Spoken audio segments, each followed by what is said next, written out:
오늘 본문 말씀 63장과 64장이 이어지는 연속되는 말씀인데요. 배경이 같습니다.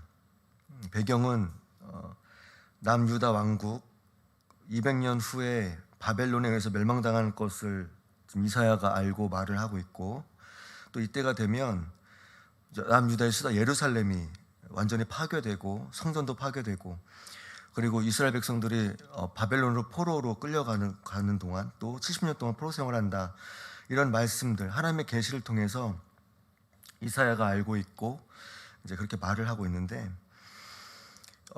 이 이사야서 64장을 보면 200년 앞으로 있어야 될 일들, 그러니까 아직 이루어지지 않은 일들을 지금 하나님께서 이사야에게 계시하는 것을 볼 수가 있습니다. 바벨론에 의해서 멸망을 하고 예루살렘이 파괴가 되고 성전이 파괴되고 바벨론의 포로가 되고, 그 포로 기간이 70년이나 됩니다. 왜 이런 일들이 일어날까라는 것이죠. 이스라엘을 위해서 하나님은 포로가 되고 파괴가 되는 것들에 대해서 왜 아무런 일을 하지 않았을까, 침묵했을까, 이스라엘은 이렇게 생각했던 것 같습니다. 하나님이 다 아시면서 왜 아무런 행동을 취하지 않으셨을까? 이스라엘은 그렇게 생각했습니다. 그런데 보면 이사야 선지자뿐만 아니라 많은 선지자들을 통해서 하나님은 끊임없이 이스라엘에게, 그리고 지금도 우리에게 말씀하고 계십니다. 권면하고 있다라는 것이죠. 그런데 어떻습니까? 이스라엘은 듣지를 않았습니다. 권면하고 하나님이 경고하고 말씀하시는데 듣지 않는다라는 것입니다. 사실 하나님은 원래, 그러니까 우리 통해서 볼 때 아쉬운 분이, 어떤 것도 아쉬워하시는 분이 아니십니다. 하나님은 그냥 모든 것을 가지고 계시고 스스로 계신 분이십니다. 그런데 그 아쉬운 분이 아쉬운 것이 없고 모든 것을 가지고 계신 그 하나님께서 이스라엘에게, 그리고 우리에게 계속 말씀하고 경고하고 공급해 주는 것, 왜일까라는 것이죠. 그것은 저 여러분, 그리고 이때 이스라엘을 생명의 길로 인도하시기 위해서입니다. 깨닫지 못해서 계속 왜 말씀하지 않으십니까? 왜 일하지 않으십니까? 라고 말하는 이스라엘에게, 저 여러분에게 계속 심판의 길이 아닌 생명의 길로 인도하시기 위해서 선지자와 지금 말씀을 통해서, 성경을 통해서 우리에게 복음을 전하고 있는 것이죠. 1절을 보면요, 원하건대 주는 하늘을 가르고 강림하시고 주 앞에서 산들을 진동하기를, 이렇게 말씀합니다. 하나님이 하늘을 가른다고 말씀하시고 땅에 강림하신다, 이렇게 말합니다. 바로 이 하나님의 능력과 권능을 지금 표현하고 말하고 있는 것입니다. 역사의 주관자는 하나님이십니다. 우리가 눈을 뜨고 눈을 감고 오늘도 일상을 살아내는 모든 것들이 다 하나님의 주권 아래 이루어지는 것입니다. 그 주관자신 하나님께서 오늘 이스라엘 백성과 함께 하신다라고 말하고 있는 것이죠. 그런데 이스라엘은 불평하는 것입니다. 왜냐하면 느껴지지 않으니까, 능력이 없다라고 착각하는 것입니다. 고난받고 있는데, 비참하게 살고 있는데 왜 하나님이 일하지 않느냐라고 말하는 것입니다. 성전이 파괴되고, 그렇죠? 또 이스라엘 망하고 그렇게 살아가는 것들 있는데 왜 이스라엘을 떠나서 하나님이 어디에 계시냐라고 생각하기 쉽다라는 것입니다. 회의적인 생각을 가지고 있는 것입니다. 지역하면 1절은 산들이 당신 앞에서 진동했을 거다. 아무리 높고 견고한 산들이 있다라도 하나님이 함께 하시면, 그렇죠? 두려워 떨게 된다라고 말하는 것입니다. 이 산들은 마치 그런 것입니다. 괴롭히는 것, 우리가 이때는 바벨론, 큰 대적, 아니면 우리에게 어떤 어려움, 큰 고난일 수 있습니다. 또는 사탄의 세력일 수 있습니다. 무엇이든지 전능하신 하나님 앞에서 무기력하고 떨면서 진동할 수 없다라고 성경이 말씀하고 있습니다. 하나님이 도와주시면 그 어떤 것도 문제가 되지 않습니다. 바벨론과 같은 대적이라도 하나님이 함께 하시면, 어려움과 고난이 있을지라도 담대하게 나갈 이유가 있는데, 그것은 하나님이 그 어려움과 고난보다 더 크시기 때문에, 그리고 그 하나님께서 우리를 도와주시기 때문에 우리는 담대하게 어려움과 고난을 이겨낼 수 있다라고 성경은 말씀하고 있습니다. 2절, 불이 섭을 사르며 불이 물을 끓임같이 하게 하사 주의 원수들이 주의 이름을 알게 하시며 이방 나라들로 주 앞에서 떨게 하옵소서. 불은 뭡니까? 지금은 물난리가 나고 있지만 사실 불은 정반대죠. 모든 것을 태워버릴 수 있습니다. 바로 하나님의 능력으로 불을 비유했는데, 불이 붙으면 다 없어지고 사그라듭니다. 강력한 힘을 가지고 있습니다. 불은 잘 다루면 유익하지만 잘못 다루면 재앙을 가져옵니다. 이사야 선지자는 하나님의 권능, 불을 비유하는 것을 볼 수 있습니다. 권능의 역사를 원수들 앞에서 나타내고 원수들을 다 태워버릴 수 있는 하나님, 정말 대적들을 떨게 할 수 있는 하나님, 그 하나님께 기도해야 된다는 것을 우리에게 말씀하고 있습니다. 지금도 그렇지만 이스라엘이 하나님과 관계가 바르게 됐다면 대적들 별로 눈에 들어오지 않았을 것입니다. 이스라엘이 강해서가 아니라, 이스라엘의 힘이 강해서가 아니라 하나님이 이스라엘과 함께하기 때문에 이 작고 작은 나라가 강대국인 아수르나 바벨론에 맞설 수 있게 되는 것입니다. 하나님을 의지하면 더 강한 나라보다 하나님이 더 눈에 들어오기 때문입니다. 문제가 크다고 생각하지만 거기 중심에 더 눈을 더 들어서 하나님을 바라보면 그 하나님이 우리와 함께 하시기 때문에 더 크고 두려운 것들로부터 우리를 보호해 주신다, 함께 하신다. 지금 그것을 이사야서 1, 2절이 말씀하고 있는 것입니다.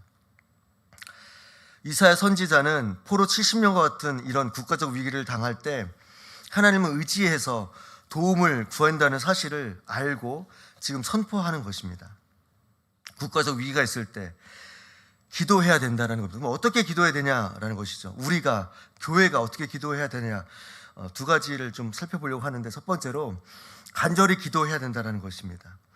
그 간절히 기도하는 이유는 능력이 나에게 있는 것이 아니라 하나님께 있기 때문에 하나님께 능력을 간구해야 된다, 이렇게 말하는 것이죠. 1, 2절은 초자연적인 힘을 이렇게 우리들에게 들려주고 있습니다. 그래서 그 초자연적인 힘이 나한테 없기 때문에 주님께 구해야 된다라고 하는 것이죠. 시험과 위기는 계속해서 생깁니다. 크고 작은 일들 우리에게 계속 닥칩니다. 신앙의 문제, 또 성도들의 어떤 삶의 문제 수없이 우리들에게 다가오죠. 그럴 때 우리는 어떻게 해야 됩니까? 주님께 기도해야 된다는 것입니다. 왜냐하면 그 문제를 풀 수 있는 분이 나에게 없기 때문입니다. 어떤 방법으로도 완벽하게 해결할 수 없습니다. 어느 정도는 해결할 수 있지만 완벽하게 해결할 수 없습니다. 모든 것이 주님께 우리가 의지해야 된다는 것이죠. 어두운 원수막이 나 혼자 감당할 수가 없습니다.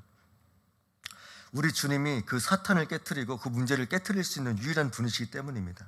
그래서 우리가 그 좋으신 주님을 의지해야 됩니다.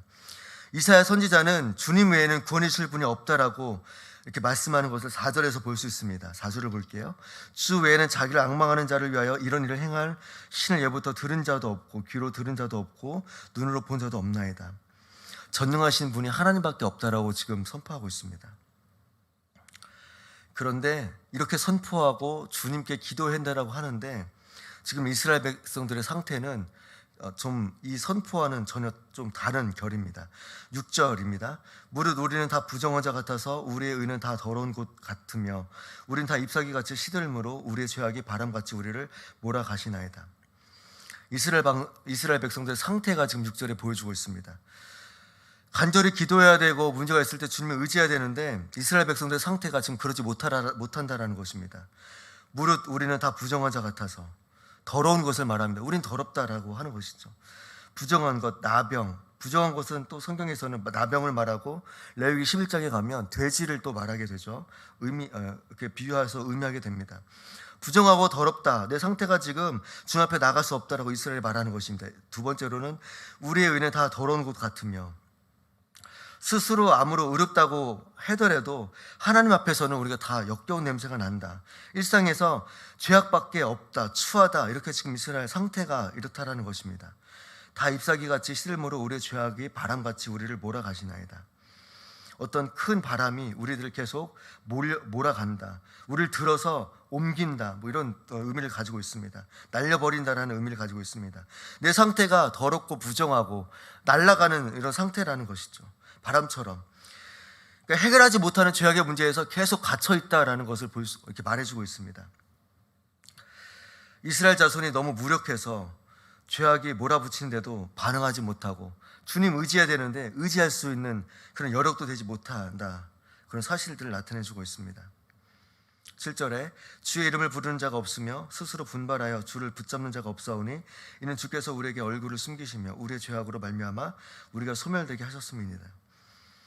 여호와 하나님이 이스라엘 자손들을 완전히 버리고 그 삶을 무기력하게 붕괴시켰다, 이렇게 표현하는데, 주님을 부르는 자가 없는 것입니다. 우리가 어렵고 힘든데, 때로는 우리가 아무런 일상에서 일이 일어나지 않는데 여러 가지 사건들이 일어났을 때 우리는 주님을 부르지 않을 수 있다라는 것이죠. 하나님의 힘을 의지해야 되는데, 그래서 우리가 그렇게 나아가야 되는데, 소망은 주님께 둬야 되는데 그렇게 못한다라는 것입니다. 결국 선지자는 이 고난 가운데 계속 용서를 구하고 자비를 구하는 것을 볼 수 있습니다. 선지자는 부정한 자들, 6, 7절에 어떤 함께 나가지 못하는 상태를 말해주면서 더럽고 옷을 입지 못하고 더럽혀진 상태, 그렇지만 우리가 그럼에도 하나님께 지금 계속 간구해야 된다라고 선포하고 있는 것입니다. 타락하더라도, 죄악에 묻혀 있더라도, 나라를 그것 때문에 잃어버리더라도 계속해서 주님을 바라봐야 된다라고 말씀하고 있는 것입니다. 우리가 알다시피 이스라엘 백성들은 긴 노예 생활을 했습니다. 해야만 했습니다. 선지자는 이런 상황 속에서 말하는 것이 분명히 있는 것인데, 하나님의 능력과 힘을 의지해달라고 계속 촉구하고 있습니다. 그것만이 길이라고 말하고 있는 것이죠. 자신들의 죄, 자신들의 허물을 고백하면서 죄사함을 받아야 된다라고 지금 가르쳐주고 있는 것입니다. 하나님 계속 이사야에게 메시지를 주고, 이사야는 그렇게 지금 이스라엘 백성들에게 선포하고 있습니다. 우리는 하나님의 은혜가 없으면 오늘도 눈을 떴지만 그렇게 은혜로 살아갈 수 없는 상태가 될 수 있습니다.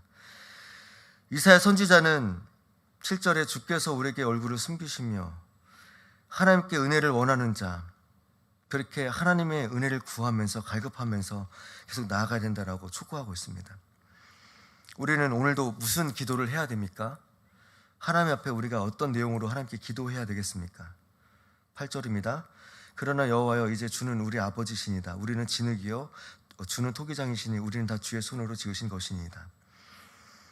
선지자 이사야는 하나님께 긍휼을 구합니다. 이게 기도의 내용이라는 것이죠.